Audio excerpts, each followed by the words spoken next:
Bonjour, aujourd'hui je vous présente la capsule pédagogique 4.3. On va voir comment calculer l'aire de la surface d'un prisme à base rectangulaire.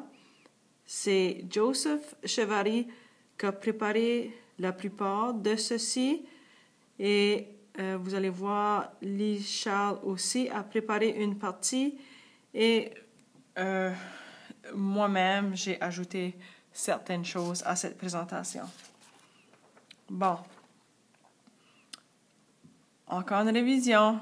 L'aire, c'est lorsqu'on mesure une surface en unité carrée. Alors, c'est, dans ce cas ici, dans mon rectangle, c'est tout ce qu'il y a à l'intérieur. En règle générale, lorsqu'on a fait le calcul pour l'aire, on a fait la base fois la hauteur. Comme dans ce cas ici, on a un triangle, c'est la base fois la hauteur divisé par 2. Mais vous allez voir, lorsqu'on va trouver l'aire d'un rectangle, on va utiliser la longueur et la largeur.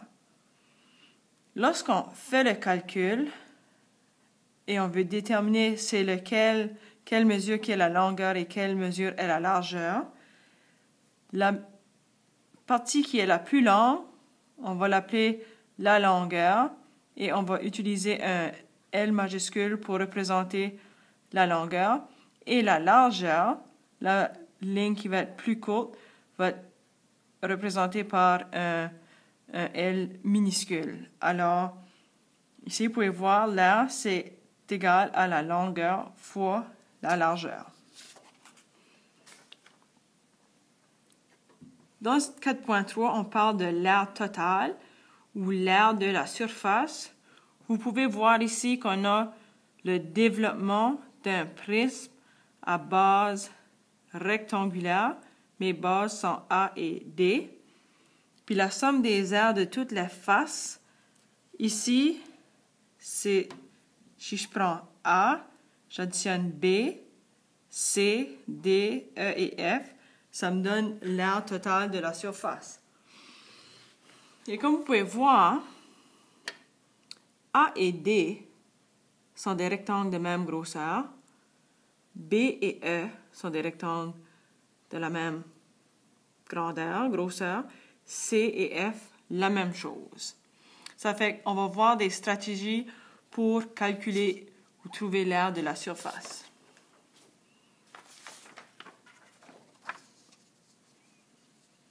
Ça fait, ici on a un exemple où est-ce qu'on a un prisme à base rectangulaire. On a quelques mesures. Ici on a 5 cm, 3 cm. Ceci c'est 5 cm. Oui, 3, 8, 3. Avec les mesures qui sont données, on devrait être capable de trouver l'aire de la surface. Ça fait, une des premières choses qu'on veut faire, c'est trouver l'aire de A. Alors, la longueur ici, je regarde, il n'y a rien d'écrit, mais si je regarde à côté, de l'autre côté où est-ce qu'il y a D, ceci, c'est la même longueur que ça. Alors, ma longueur est 5 et ma largeur est 3 cm. Pour mon rectangle B, ma longueur est 8 et ma largeur c'est 3. Pour rectangle C, ma longueur est 8 et ma largeur est 5 cm.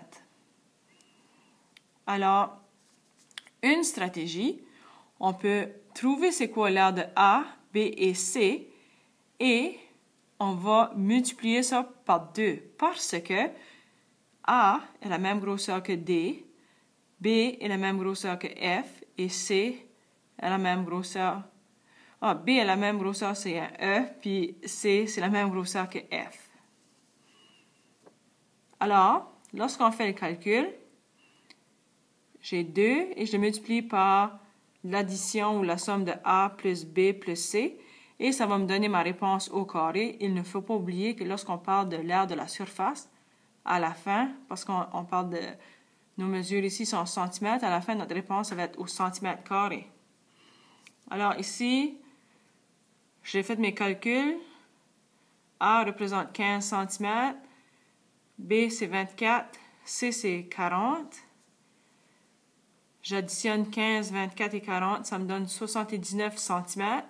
je le multiplie par 2 et ça me donne 158 cm². Alors, l'aire de la surface de mon prisme à base rectangulaire ici est de 158 cm². Une autre stratégie, ceci c'est le travail à Lise. On a utilisé de la couleur ici, où est-ce que on a A1, A2, B1, B2, C1, C2. Et ça, c'est juste pour représenter, on utilise la couleur et les lettres pour démontrer qu'ils sont de la même grosseur. Alors, si je calcule l'aire de A1 et A2, c'est 15 plus 15 et ça me donne 30. Et là, je fais B1, B2. 24 plus 24, ça me donne 48. Ici, on a encore les mêmes mesures. 24 parce que la longueur est 8 et la largeur est 3.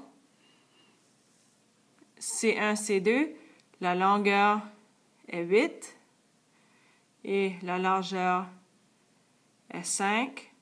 Alors, 8 fois 5, c'est 40.